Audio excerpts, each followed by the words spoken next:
Good morning, good afternoon, or good evening. I hope and trust that you are all well. Before I get started, I would like to give a very special shout out to the reform members of Back to Ashes: Tavia S., Tina Mead, Cindy Cleveland, Patty's niece, Samantha Place, and Inner Scare Wifey. The rest of the membership is displayed right here on your screen. Thank you all so much for your support. If you like what you are hearing and would like to support a content creator, you can buy me a coffee. As well, if you'd like to become a member of Back to Ashes, all of that information can be found in the description below. With all that being said, it is time to go back to ashes, for when we arise from the ashes, we are bigger, brighter, stronger, and happier person in the morning. Sit back, relax, kick back, grab a snack, or tuck in and get warm, and prepare for this dose of vocal melatonin entitled True Middle of Nowhere Stories. Right after this intro, an ad will play. I'll read the first story, an ad will play, and after that there will be no more ads within this video. Quick note, in case you hear cracks, booms, or loud thuds, please remember it is my neighbors setting off fireworks. I do apologize. Let's get started, shall we?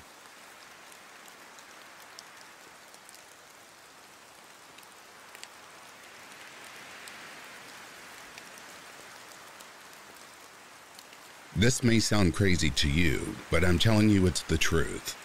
I found a crucified grizzly bear about 200 kilometers, 120 miles roughly, into the Canadian forest. Nowhere near towns or even roads, so I'm not entirely sure how they were able to lift such a big animal up the tree, considering the average weight of a male grizzly can get up to 600 kilograms, 1,320 pounds for the Americans. And this was definitely not an average size grizzly, although not the biggest I've seen either. By far the most "we should get the hell out of here" moment I've ever felt. I realize that sounds hard to believe, especially given that it's the internet and people love to make huge claims, and frankly, if I wasn't the one telling the story, I'd probably doubt it too, so feel free not to believe me. There's no hard feelings if so.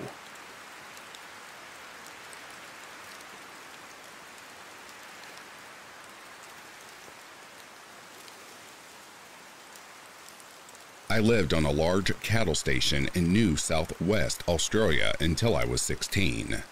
A few years before we left, my dad and I were out looking for a few lost cattle in the back paddocks which back onto quite steep, rocky mountains. We were crossing a shallow creek when our horses started snorting and getting flighty.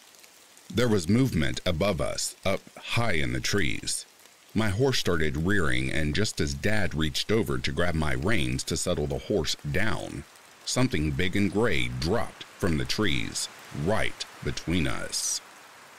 Our horses took off in opposite directions. It took all my strength to pull my horse up. Dad eventually came to me and was quite anxious about getting us away from there. I asked him, "What's wrong? What was it?" "It was a roo," he said. It had been gutted and dead a while by the smell. He threw another look over his shoulder and got us moving a bit quicker. I heard him mutter to himself, "How the hell did it get up that bloody tree?" He never went out without a gun after that day. There's stories about big cats out in the Australian bush. It's the only explanation we could ever come up with.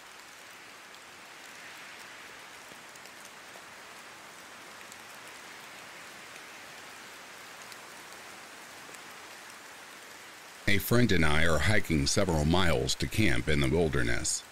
It started raining with sleet. It's about 35 degrees and late afternoon. We are about 9 miles in. There are no connection trails near this trail. We see an older guy walking towards us on this specific trail. The first person we have seen since starting the hike. He's got zero equipment, soaking wet, and wearing tennis shoes, a t-shirt with blue jeans. He said in a slurred speech, "It's beautiful out here, very quiet, and the colors." The closest town is backwoods and known for drugs and meth. My friend and I have a couple of $1,000s worth of hiking and camping equipment on us. We get nervous talking to him and start walking away. He followed us 50 yards back for another 3 miles, and then we didn't see him again. We didn't get much sleep that night when we finally set up camp.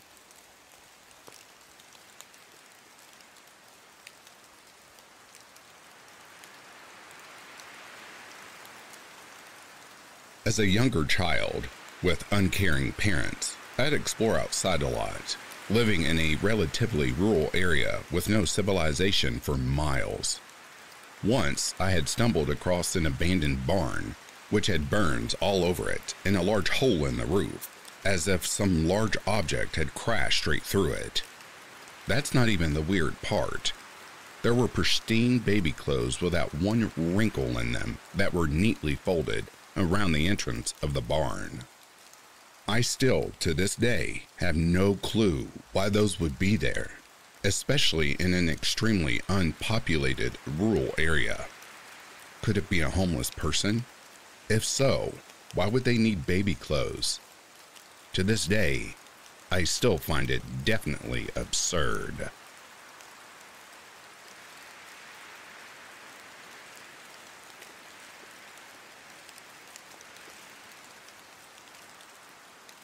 Some 20-odd years ago, I was reconnected with a family member.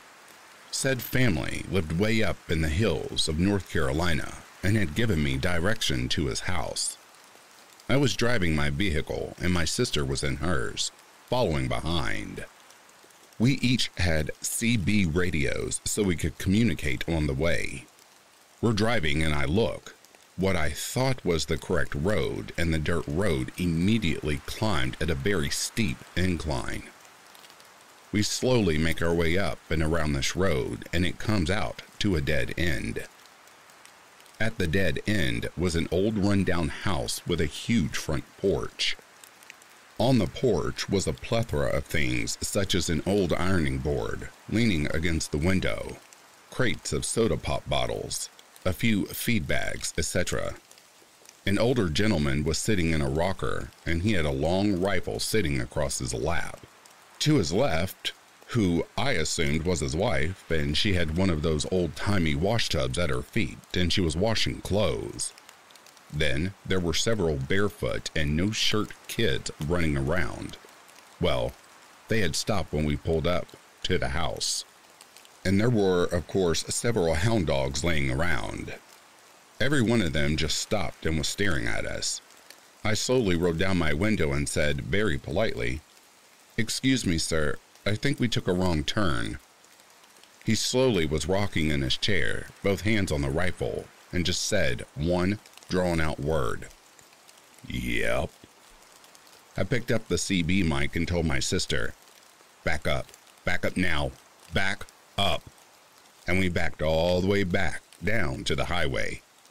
One of the most surreal things I've ever experienced. It was like we drove back in time, or something else.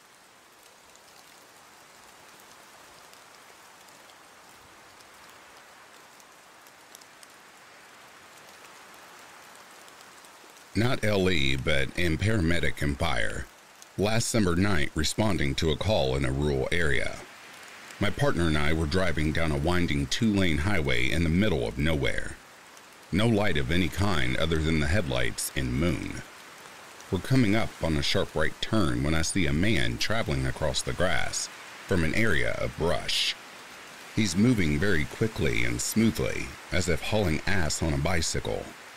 No up and down motion like running. Obviously, I'm pretty confused about a hillbilly on a bike in the middle of the night, but not surprised. He comes to a tree and stops. It's about this time we're driving by him. Look out the window and see a man standing next to this tree with no bike or anything in sight. Just standing there staring at the truck passing by. My hair standing up. We continued towards the call and I asked my partner if he had seen that guy. His response is, "Man, I thought I was crazy." I don't know what it was, but here are my thoughts on what I think it was. He could have been freakishly fast running, maybe old school ghost road or hit the bike, or I could just be a plain dumbass. Perhaps sleep deprived is a better description. What made it so freaky was the speed he floated across the grass and gravel, the abrupt stop, and then the stare. I've been doing this for years, and it's the only thing that could come close to extremely creepy and paranormal. Adding to the creep factor was that we were miles from any house, store, or bar.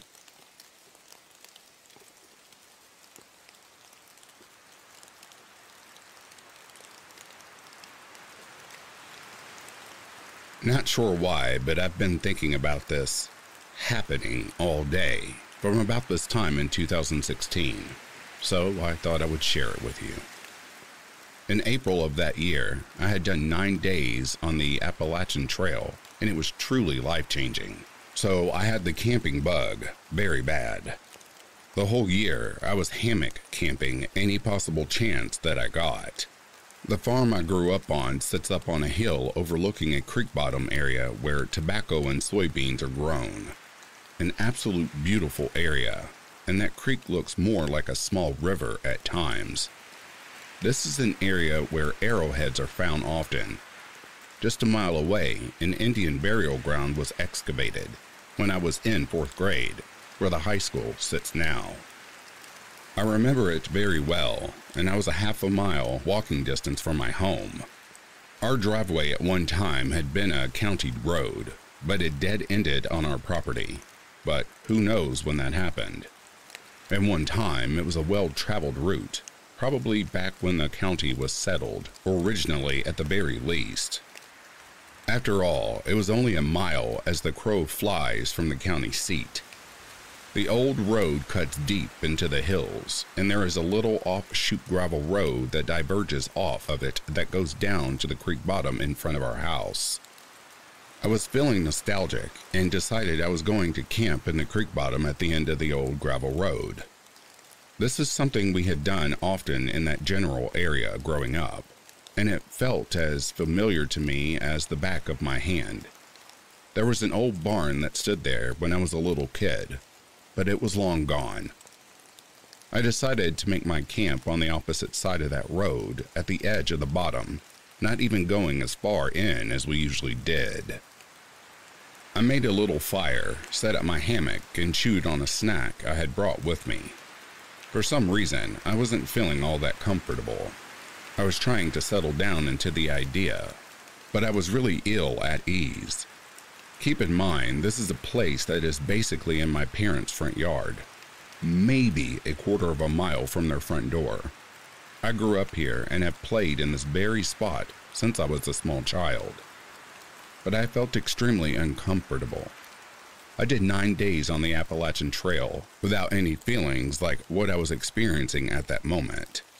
I was determined to stay down there and laughed at myself. It was a pretty calm and quiet night.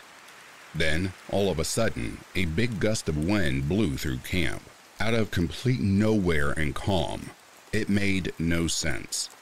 I was basically surrounded by a camp of trees nestled up against a hill at the corner of the bottom. It was really odd for a gust of wind to come in where I was. If you could see the topography, you would understand what I am saying. Then I really started to feel a heavy sense of foreboding. I felt like I wasn't alone and that I was being watched. I was still trying to rationalize it out when all of a sudden, I heard a few deep snorts that sounded as if they were in my general vicinity, at the most 15 feet away. But I heard no footsteps, no rustling, just snorts. I thought to myself it had to be a buck, but why didn't I hear it moving? The hair on the back of my neck was standing straight up, and I decided it was time to go. I packed up everything, doused the fire, and immediately walked up the hill. I felt like the whole time I was taking camp down, that something was very agitated with me, and I had to get out of there immediately. It was a very intense feeling, and it didn't subside until I was at least 50 feet away from where I was camped.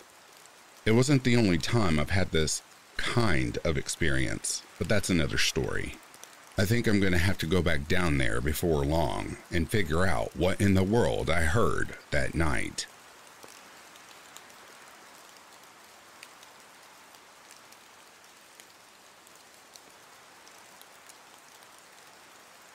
I was 14 and in the Boy Scouts, and we were on a canoeing trip down the Buffalo River in Arkansas. It was a 6-day trip, and it was just our little crew of about 10 boys and 3 adults. We had not seen anyone outside of our crew for days. We would canoe several miles and pick some random spot to sleep each night. This one night, me and a friend decided we were not going to sleep in the tent. We wanted to sleep in some hammocks by the river.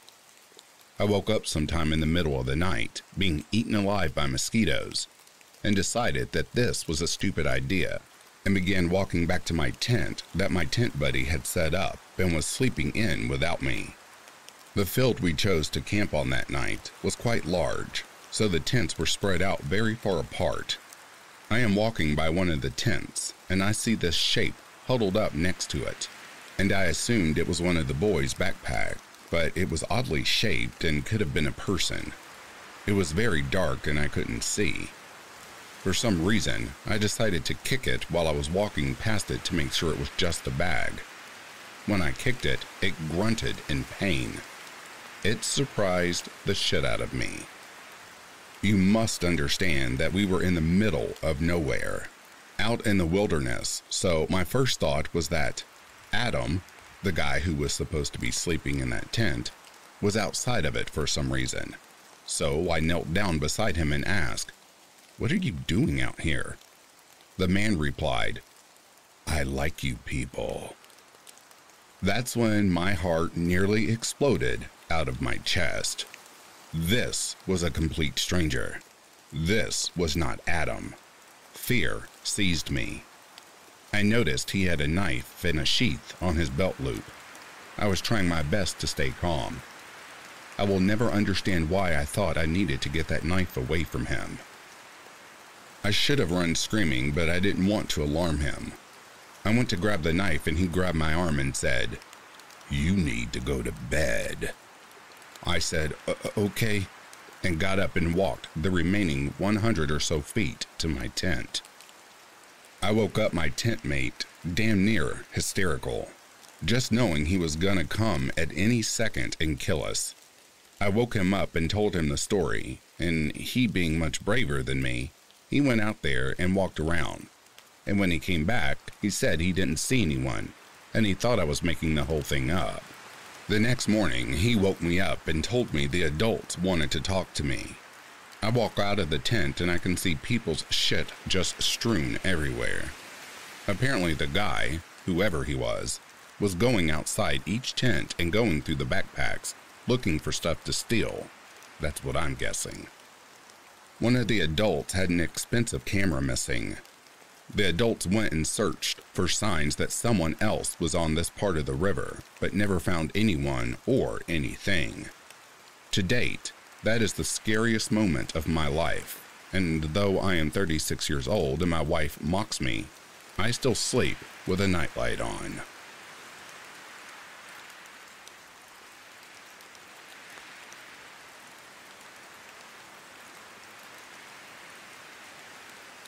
Before I begin, I would like to say this is my first time sharing this story with anyone. This situation scared the hell out of me, and I'm never ever able to go back into those woods without carrying a firearm and feeling creeped out. My husband, child, and I live out in the middle of nowhere on a plot of land that's about 100 acres. I'd say probably 95 of those acres are wilderness with ATV and hiking trails that we and several of the previous owners created by exploring. We use that land for camping, hiking, and hunting. We like to find a spot, clear it a bit, and camp overnight. There's so much space, we've never stayed in the same place twice. We've seen some kill sites, both old and fresh. Lots of animal tracks, places where deer bed down, etc. I've even spent a lot of time hiking solo while the kid is in school and husband's at work. Whether alone or with family, we always carry a firearm for protection. A few weeks ago, we decided to load up our camping gear and start a new trail. We marked the trails we make with spray paint on trees. We were pretty far in the woods, having hiked almost an hour when the atmosphere seemed to change. I don't know who noticed it first, but my husband, who was leading the three of us, turned around and gave me a concerned look. The birds had stopped chirping. The insects had gone quiet. There were no sounds around us. When in the woods, complete quiet is rarely a good thing. We continued onward, hyper aware of our surroundings while our kid continued merrily talking. We came to the stream that marks the midway point of our property.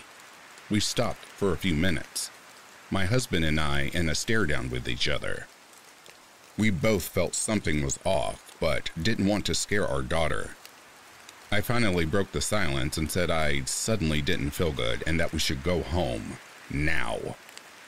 My husband nodded in agreement while our daughter voiced her protest. Too bad, kiddo. We turned around and started back.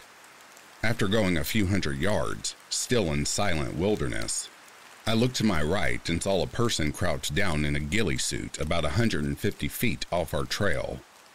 I'm positive they saw that I noticed them, but they never moved. I cleared my throat to get my husband's attention, and when he looked back, I put my hand on the gun in the holster on my hip, which caused him to readjust his rifle in preparation of anything. I sped up my family and we hurried back home. I told my husband as soon as we were inside.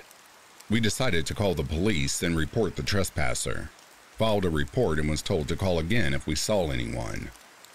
A few days later, my husband and I went out alone and set up a bunch of deer cams. We didn't go back out into the woods for maybe a week. Then, he and I ventured out to retrieve the cam footage. Out of the 9 cameras we placed, we caught a person in a ghillie suit in 2 images. We handed copies over to the cops to go with our report. We haven't gone back out since, except to check the deer cams. Haven't gotten any other trespassers. It freaks me out even more to think of the few times, while camping, that we heard walking near our tent in the middle of the night.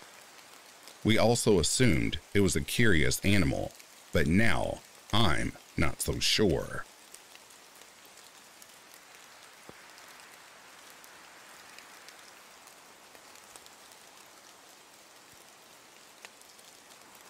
When I was a theater study student in the Midlands of England, we had to take our little theater company on tour around the local rural countryside as part of the practical side of the course. Being a proper London girl, I wasn't best pleased with the prospect of roughing it in a 10-person van. There were 15 of us in the company. But for the sake of my art, I stopped being a silly tart and threw myself into it with enthusiasm. One day, we broke down literally in the middle of nowhere. By the time the AA bloke got to us, and in turn, by the time we got to the campsite, all the spaces in the campsite had been taken. We had 3 performances locally the next day. It had gone 8 p.m. and it was almost pitch dark. We didn't have many options left open to us. One director said it would be best if we drove the van into the near forest and all sleep in the van for the night. And as it was too late to continue driving around and having an early start the following day, we reluctantly agreed. We found a quiet part of the forest that was open with not many trees, and by 9:30, we were settled in the van, if a little too cramped and cold. We were all 19 and 20-year-olds, and it was a big adventure. At around 11:30, I was stirred awake by one of my colleagues screaming and another bloke saying, "This is so bad, we are so screwed." To my complete horror though, my sleep-blurred eyes, I saw that our little band was completely surrounded by about 50 men, dressed in what appeared to be old-fashioned rural farming clothes, with homemade torches all burning brightly. I started panicking but didn't scream. I couldn't take my eyes off the men. They weren't moving an inch, didn't have an expression on their faces, not even when we bibbed the horn at them.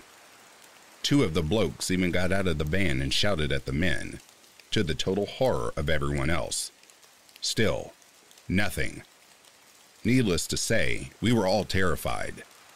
Every time we tried to move the van, the men moved a step forward. At 1:30, all the men suddenly just turned around and walked away through the trees. We were absolutely knackered, too tired to drive anywhere else, so we took turns in keeping watch in case the men came back, but they never did.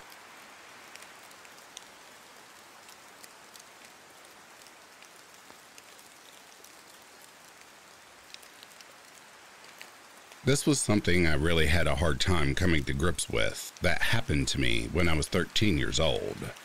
Back when I lived in Houston, Texas, I lived in the suburbs. It was a nice, bustling area, and I was always around people, whether in the apartment complex I was in or just going about my day. I was never truly alone. I had a good friend I still frequently talk to. Let's call her Sarah. Her grandmother lived in Louisiana. I had never been one for long road trips, but I thought having a nice girls' weekend with her would be fun, and I would bite the bullet and try and enjoy myself for this car ride with her parents, me, and her in a stinky old minivan. Her grandma wasn't the nicest, but she liked me well enough, I think. We were out in the middle of the woods. She was extremely close to the Kisatchie National Forest, so the homes were spread far apart and the woods were vast. The middle of nowhere. Her grandma had a thing for people being too close to her, so my friend and I were out in the woods, playing and exploring these dense woods behind her property. There was a nice creek, and the trees seemed to muffle the outside world. There were birds chirping, and we saw lots of wildlife, lizards, squirrels, chipmunks, etc. This forest was crawling with life. It was absolutely amazing. We must have been out there for at least 2 hours, because as the sun was starting to set, we started to get antsy to return back. Now, her grandma has a huge property. She enjoyed her space, and you must understand, there were no houses or neighbors beside her. She basically spent a fortune on her space. So anyways, we start back and follow the winding creek back up to her house since it was vertical to her place. There's a noise behind us, and it sounded like a dog or wolf. I stopped and my friend did too, and we listened. The noise continued. There's nothing more terrifying than absolute silence and actually hearing something behind you, following you. We were a ways away, but we both were frozen in fear. I was expecting it was a coyote or some wild dog. But as the footsteps from the dark drew closer, I heard a ragged breath that sounded less dog and more almost human. It started off quiet, but it grew louder and almost ravenous as it got closer. I slowly turned around as my vision adjusted to the dark. Now it sounded like something was dragging its legs through the leaves. Then it stopped. There was more silence. Nothing. No sounds, no panting, nothing. We were both petrified. We were scared now to move even an inch, because whatever it was that was with us was so close, it would surely outrun and overtake us. Then we both heard the most bizarre sound in our lives. It was a deep, long moan, and it took us both by surprise. I managed to take a quick look at whatever it was. The sound was coming from a tree a couple of feet from my friend, and I saw it. One hand was gripping the tree, and through the dusk, I could see pale skin in the eyes. I'll never forget those eyes. They were wide and the mouth was gaping like a dead fish. I didn't have time to analyze if it was a man, a woman, demon, or whatever. I just wanted to get the hell out of the woods. The sound stopped as I locked eyes with it. I felt my heart stop. My friend managed to tear herself out of her trance we were both in and grab my arm, and we booked it. We both started screaming and yelling to hopefully scare whatever was after us off. Neither of us heard any noises behind us since we were so pumped on adrenaline, running and screaming, running and screaming. We didn't stop till we slammed the back door and locked it. Not 10 minutes after we got back, I demanded to go back home, and my friend was just as shaken up since both of us refused to stay in that house. So we got a hotel at a nice nearby place, and I left the next day. I tried to be in a good mood the rest of the time I was there, and honestly, it was a great trip, other than that walk in the woods. Her grandmother actually died 2 days after we left. Being alone on a crazy big property like she was on, I was surprised a neighbor a couple of miles from her came to even check on her. We were not sure how she passed away, but my friend and I have our suspicions and still do.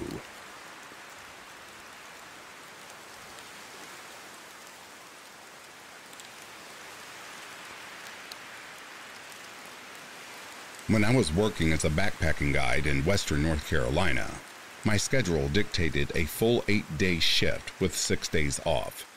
During those 6 days, myself and other coworkers would play in the woods. In the summer, you can't beat a mountain swimming hole. One of our favorites was called Paradise Falls, alternately called Wolf Creek Falls. This is a cliff jumping spot with a huge swimming area, a tiny slot canyon, and an inner pool. Most will venture to do the small jump into the inner pool. Even though it's the smallest jump, it's arguably the least accessible. Even though the jump is 9 feet at most, you must work through a 10-minute rock scramble to get to the top of it. We were all venturing in, and from outside the tiny canyon, you can't see the main pool. Well, we got to the jump and coaxed the first person off, a fellow guide who had never been to the spot before. She jumped successfully and swam out into the main pool and beach area.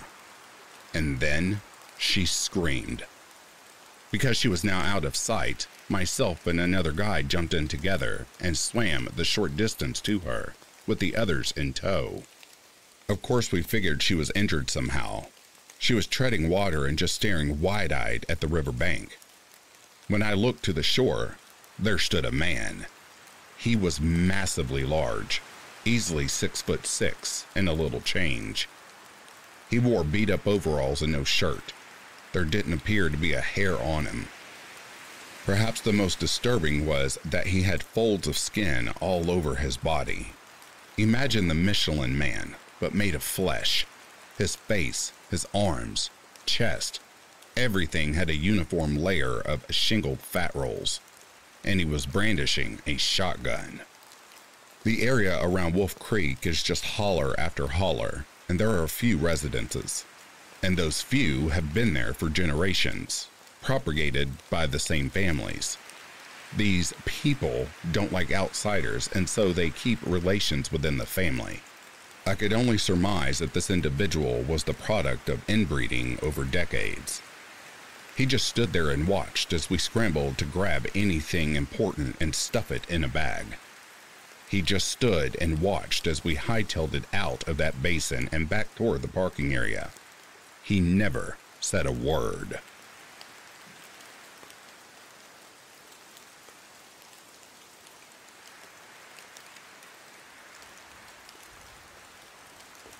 I want to start this out by saying weird stuff has happened all of my life, but this one is the only one of two that has had me scared for my life. I was 16 at the time and at a small hunting camp near the eastern panhandle of West Virginia. The camp has a fairly large pond when you drive in. The camp itself is one large circle with a couple of branching roads. When you come in, you can go straight and up by some old growth pine, with nothing growing at the bottom, and nestled in is a little shack. To the left will take you by the pond, and you can continue onto the road and circle up the mountain where it links with the other road. I have a place on this side about 2.5 miles from the pond. At about 10 p.m. one night, I decided I wanted to go catfishing. So I loaded up my four-wheeler with Tackle Road mining hat with light and a hatchet for any snakes and drove down to the pond on the rocky dirt road. I get down there about 10:30 and my first line is out. Where I'm at has a wooded area to my right that is a thicket of blackberry bushes and a path cut through to another fishing spot, with the road to my left and back down in a little dip. I fished for about an hour and a half, only catching one little fish when I felt eyes on me and heard a branch snap. Now, I've been in the woods my whole life at this point, so I grabbed my hatchet and set it on my lap and keep an eye in the woods, what little bit I could with how thick it was, thinking it was at worst a coyote or a black bear. About 30 uneasy minutes pass, never really feeling the eyes leave me. Then suddenly, the air was thinned and everything felt normal.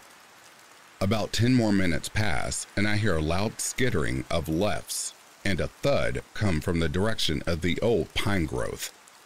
Thinking one of the drunks out of there had gotten out and fell, I got up and made my way up and over the bank past the little shed into the old growth, scanning back and forth with my light mounted to the hard hat when it happened. In the very edge of the light was a pale humanoid figure on all fours.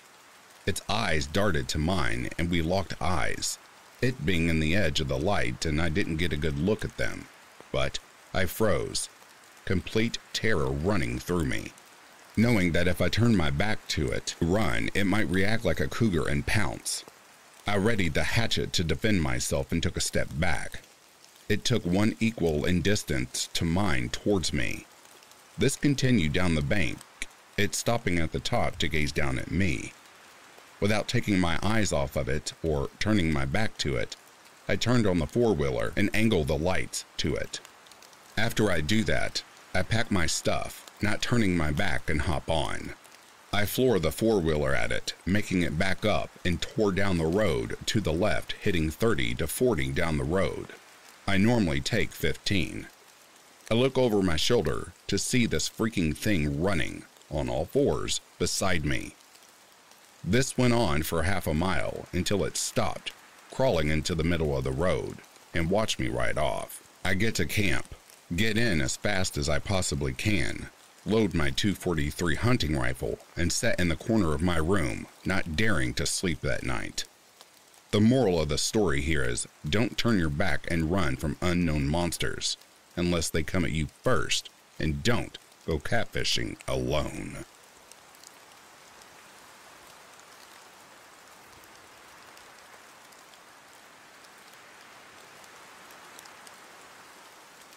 My aunt, my brother, and my cousin and I were visiting our grandparents' house in Washington. They lived in a pretty remote area, with only a handful of other houses around, and a good chunk of forest between each of them.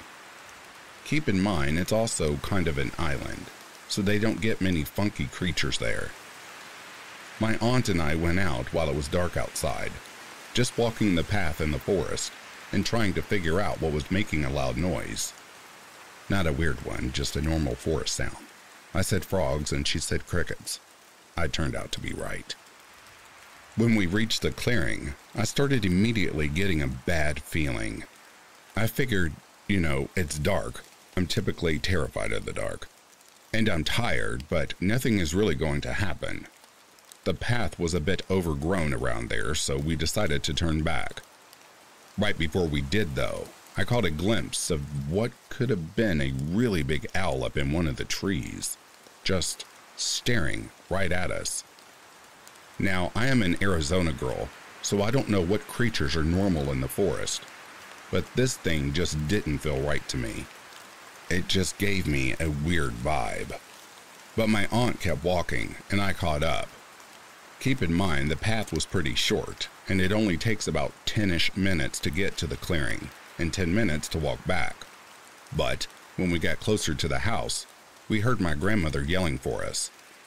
We run back to the house, and she says we've been gone for hours. We swear we had only been out for, at most, half an hour. And when my brother and cousin came back, they tell us they had been out looking for us. We checked the time, and sure enough, they were right. Another interesting thing that could be connected. A few days before that, we had heard some really funky noises coming from the woods while we were out making s'mores. Even my grandparents, who had lived there longer than I've been alive, admitted that it was unlike anything they had ever heard. It continued getting closer and closer, and stopped any time someone tried to get video of it. Eventually, I had to go inside because it was freaking me out so bad. Everything could probably be explained, but the time loss thing really still gets to me. I'm curious, what are your opinions?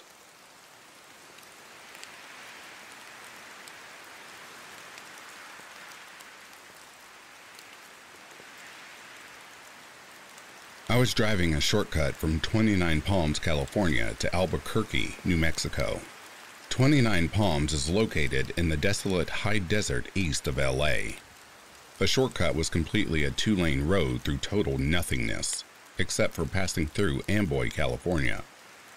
Amboy is a nearly abandoned town, nearly as far below sea level as Death Valley, with a dormant volcano and lava field on one side and a salt flat on the other.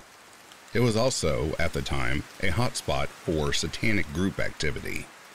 So I was driving by myself in the afternoon. I stopped in Amboy and snapped a picture of the city sign, just to prove I was there to friends who dared me to take that route to I-40. I got in my car and proceeded to drive up into the mountain range between Amboy and I-40. Once I reached the top, I am driving north through a canyon with high grass on both sides of the road. Up ahead, I see stuff in the middle of the road. As I approach, I slow down to see a red Pontiac Fiero stopped sideways across both lanes, a suitcase open with clothes scattered everywhere, and two bodies laying face down in the road, a man and a woman. I stop 100 feet or so away, and the hair on the back of my neck is standing up. Being a Marine, I reach under the seat and pull out a 9mm pistol and chamber around. Something seemed very wrong. It looked too perfect, as if it were stage. An ambush, maybe? Or was I being paranoid? Something was just wrong. Getting out of the car seemed unthinkable. It was the horror movie move. As I scanned the road, I saw a line I could drive, past the guy in the road on his left, swerve to the right side of the woman, behind the Fiero, and I'd be on the other side. I dropped it into first gear, punched it, and drove the line I planned. I passed the back of the Fiero without hitting it or either of the bodies in the road. I continued forward a couple 100 feet and slowed down so I could breathe and let my heart rate slow down. As I looked up into the rearview mirror, I saw that the two bodies had gotten up to their knees, and 20 or so people emerged from the tall grass on either side of the road by the car and bodies. At that moment, my right foot smashed the gas pedal to the floor and did not let up until I had to slow down for the I-40 East on-ramp. I will never know what would have happened to me had I gotten out of the car to check on the bodies or stopped my car closer to them. Somehow, I do not think it would have been good. Sometimes life can be scarier than a horror movie.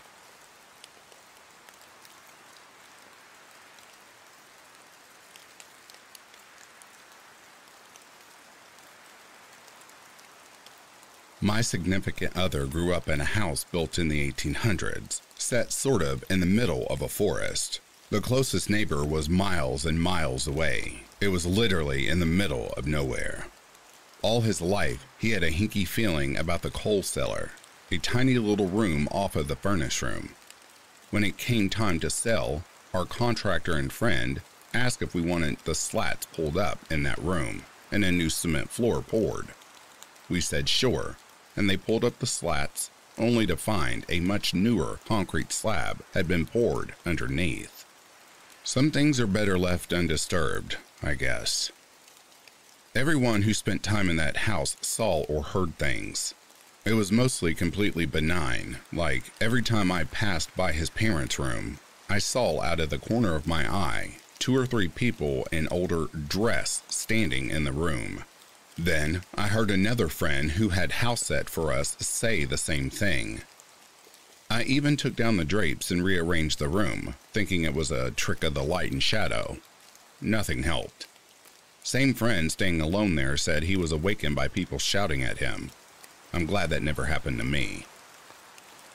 Probably the weirdest thing when my significant other was getting ready to sell the house, remodeling the kitchen, selling off the antiques, etc. He was standing near the fireplace with an antiques dealer, near a stranger, and there was a largish, 4-foot, carved wooden horse mounted above it. It had been there for 40, maybe 50 years. Suddenly, the horse jumps about 3 feet from the wall to land at their feet. It wasn't like the nail finally loosened and the horse fell down. It probably jumped away from the wall. Pretty freaky. Probably the most disturbing was when my father-in-law was pushed down the stairs. The basement was creepy enough. A warren of rooms ranging from the furnace room, the coal cellar, what must have been the wine cellar, etc. But that's where my father-in-law had his workshop set up. The stairs were steep and a bit treacherous. My significant other and I were living elsewhere, as was my father-in-law, but he still used the workshop on occasion. As he claims, one night he was going down the stairs and felt a hand on his back push him down the stairs. He broke his leg, which took over 6 months to heal. I might discount this if this was someone inclined to woo, but my father-in-law was an atheist and a scientist. Still to this day, we are trying to figure out what is haunting this house we own.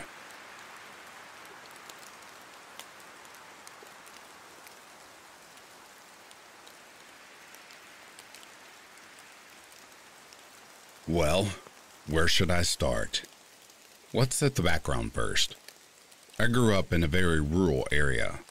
My parents have a pretty big piece of land with a nice 2-story farmhouse in the middle of it.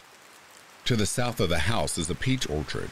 The west is where the driveway is. It goes through an alley of cottonwood and pecan trees, but the land is pretty open and was used for cattle farming. The east and north is dense woodland and shrubs, which reaches all the way to our neighbors, about 2 miles away. Back then, I was working at a carpenter shop in town. I had just gotten my driver's license, and so I was able to get there on my own. It was an hour-and-a-half drive, though.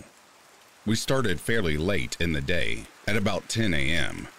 The owner of the company was sort of a night owl and loved to sleep in, but because of that, we had to stay until 9 p.m.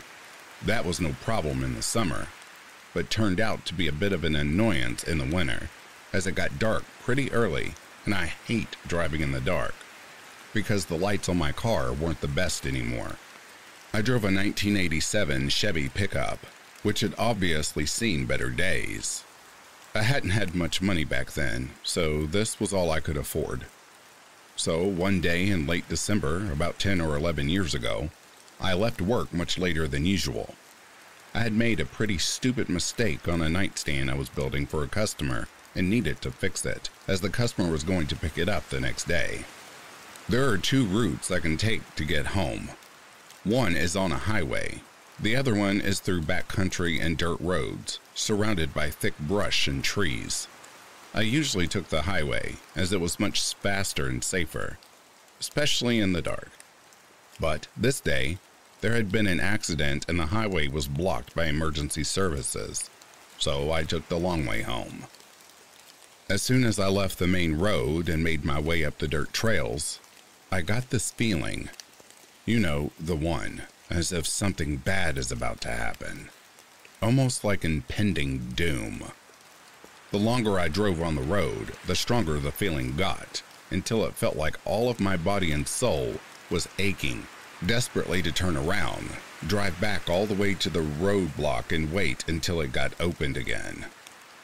I tried to suppress it as best as I could and try to convince myself that I had driven this route many times and I know that it is safe, albeit a bit rough on the truck.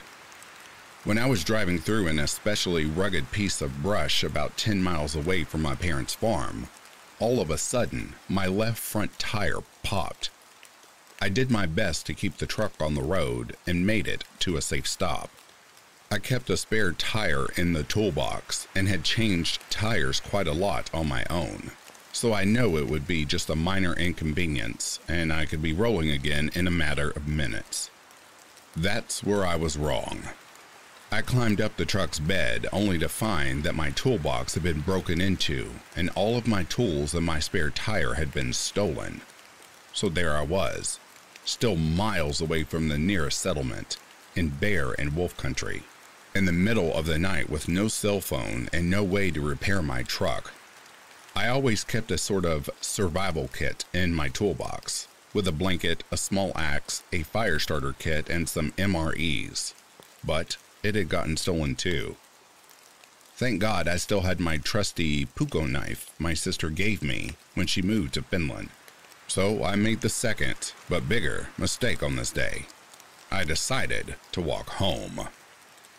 To this day, I still don't know why I made this decision. All I had to do was wait in my truck until sunrise, as I knew a neighbor was driving this road every day at around 8 a.m.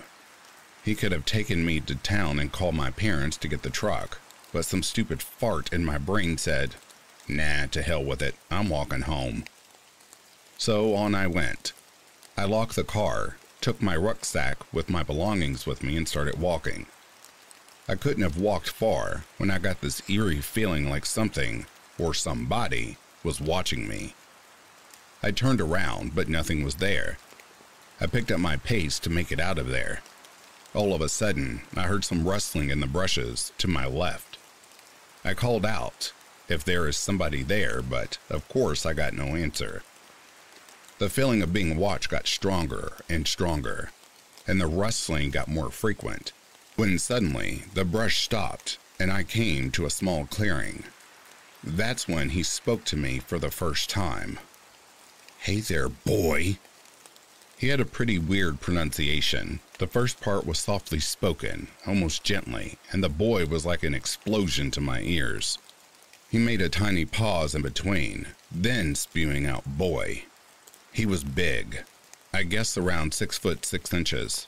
He wore a long trench coat and a hat, gray short hair and lifeless eyes, almost like a dead fish. But what really scared me was his dog. He had a huge black shepherd-like dog, but it looked very wild, almost like a wolf. I immediately froze in fear. I always heard this term, but never imagined it being like this. I couldn't move. I just couldn't. I tried, trust me. God, did I try. "What you doing there, boy?" he asked me. "Don't you want to talk to me, boy?" I still couldn't move a finger, but my mouth slowly started to work again. I told him about the truck and how I was trying to walk home, but I don't think he was able to understand a word I was saying, as I was stuttering and slurring my words because of fear. He made a few steps towards me, his dog fixating on me like prey. He came so close I could smell him, a very odd smell, a bit like old cigarettes, but there was something else I just couldn't point out. I still just stood there, unable to move. He took a deep breath and closed his eyes, almost like he wanted to remember the smell of fear radiating from me. He started to grin, not a genuine, honest grin, but the one where the eyes aren't involved. They stayed as lifeless as they were. "Be careful out here, boy. There are a lot of dangerous things out of here, boy," said he, and vanished into the brush as suddenly as he had appeared. I started to thaw up and was able to move my body again finally. All of a sudden, my knees felt weak and wouldn't bear the weight of my body anymore. I collapsed to the ground and my whole body started to shake uncontrollably, and I started to sob with relief. As soon as I had regained control over my body again, I started to run. I ran like I never did before, never again. I ran all the way home, which still was quite a long way. I can't describe the feeling of relief coming over me when I saw the all-so-familiar porch lights coming up in the distance and I reached the edge of the woodlands on our property. "Hey there, boy." My heart skipped a beat. I screamed in sheer terror, and I knew that this would be the end of my life if I froze again. So I couldn't stop running. I ran and ran and ran and never even bothered to look back. Once I reached the warm yellow circles of light cast by our porch lamps, I dared to look back. He stood there on the edge of the woods, like he did on the clearing, his dog Wolf on a leash next to him. He grinned this creepy grin again. I fumbled out my keys as my parents locked the back door at 8 p.m., unlocked the door, and stumbled in. Only when I had locked the door, I started to feel remotely safe again. I went upstairs to my room and made sure that all the windows were locked on my way up. When I looked out of my window, he was gone. I told my dad about this when he got the truck the next day. He said this was likely Samuel, an old hermit who had a small cottage down there in the woods and had been living there for at least the last 30 years, but he has never seen him with his own eyes. So in retrospect, I was never in grave danger, I presumed, but nevertheless, I'm never walking through those woods again.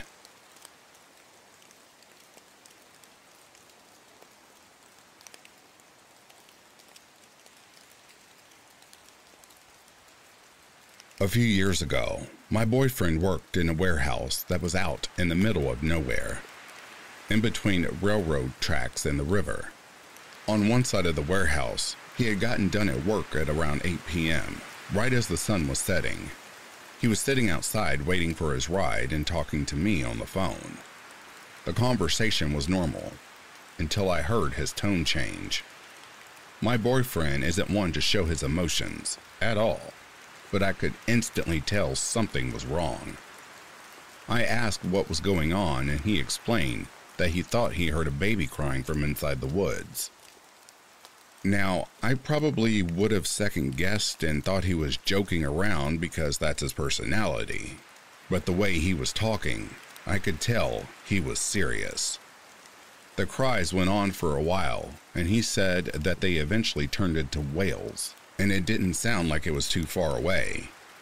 He disconnected our call, much to my dismay, and sent me an audio recording of what he was hearing. Sure as shit, there were sounds of a baby crying.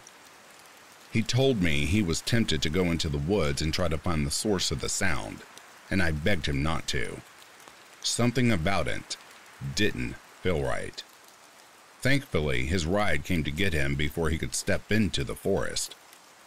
I've heard these kinds of stories before, and many say that it's something, or someone, in the forest trying to lure people in with the sounds of a baby crying. But I just can't wrap my head around it. It honestly still gives me chills when I think about it to this day. Even my boyfriend doesn't talk about it much because I think it genuinely freaked him out. I guess I'm just curious to see what you all think of it.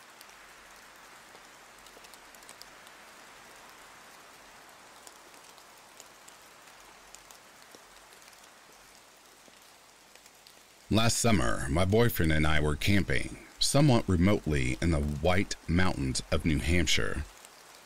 Presidential Range. The sites are well off the beaten path, not a campground, no water or electric, and are tent only. Sites are half a mile to a mile apart, very deeply wooded and isolated. Without a vehicle, you'd have an hour or so walk to the nearest road. In spite of this, it's still a known area and frequented by campers and hikers, but it's still New Hampshire, so it's already very weird. Over the course of the summer, we made 4 trips to the same area. The last time was the most remote. With no restrooms, we used the woods. While most people take the general shit trail, you can tell where others have been, unfortunately. It really ruins my outdoor pooping experience, so I prefer to find my own new path. In doing so, I wandered a fair distance from our tent site through heavy woods, stopping at the edge of a big thicket of skinny pine trees. I could not have felt further away from civilization and people, and crouching down, thought of myself as much as an animal as the ones I knew must be all around me, but I couldn't see. It wasn't eerie, but rather hypnotic, just me and nature. I felt anything or anyone could be watching me, and I would never know. Right in front of me, as I was crouching down, I saw something strange, out of place for sure. 2 pine trees had been roughly chopped to about 2 feet stubs. These are skinny young trees, the type that break easily or can be pushed out of the ground in cold or mushy weather. Each stump was wrapped near the top with gray duct tape. A lot of it. My immediate thought was, something was tied up there, and then the trees were chopped rather than unwrapping the tape. But why? And off of what? what was being held there. This was not the end of a trail. It was really in the middle of nowhere. Someone else would have found it in the same way I had. There would have not been room for a vehicle, or an ORV or dirt bike. This was someone in the woods that tied something up to these two trees using a lot of tape. Suddenly, I feel the density of where I was, and that I was within yelling distance of my boyfriend and our site tent, but I wasn't alarmed. I could see it wasn't new, but the tape also wasn't faded or worn that much. I looked around the ground nearby and didn't see anything else with tape or signs that something had possibly been built there.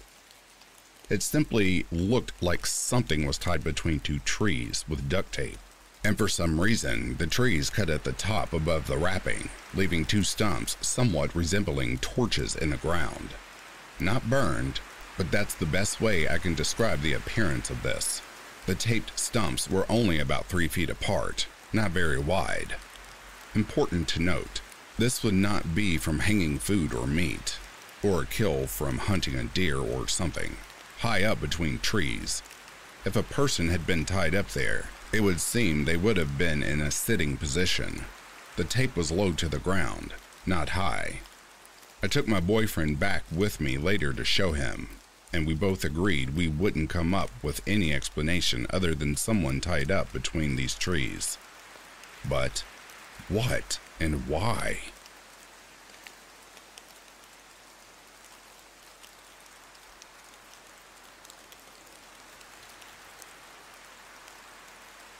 And that, dear listeners, is the end of these true middle-of-nowhere stories. I do apologize that it is 30 minutes short, but I am running low on resources for these types of stories. So, if you are sleeping, I hope Slumberland is treating you kindly. If you're awake, I hope you've enjoyed this collection. Until next time, I'll read to you soon. Have yourself a good morning, a good afternoon, or a good night.